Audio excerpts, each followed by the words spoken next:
I'm going to show you how to peel and grate garlic. So take the tip of the sharp knife and cut off the little root end of the garlic and then peel this away. And then peel away the remaining skin from the outside of the clove, which should peel away nice and easily, and it's a little bit like paper. It just comes off like so. And then we're going to grate the garlic, and you can either use a small individual grater with little holes, or using a box grater, small holes here.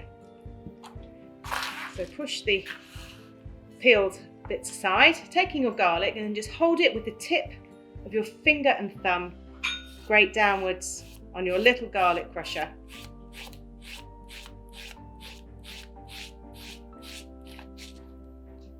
And then you'll see the garlic comes out the back, and it looks like crushed garlic, but it's actually grated, and it's really, really quick and easy to do. And then you get to the very end little bit, and instead of just getting your fingers on there, just pop that to one side.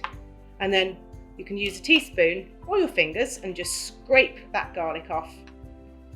And that is how you peel and grate garlic.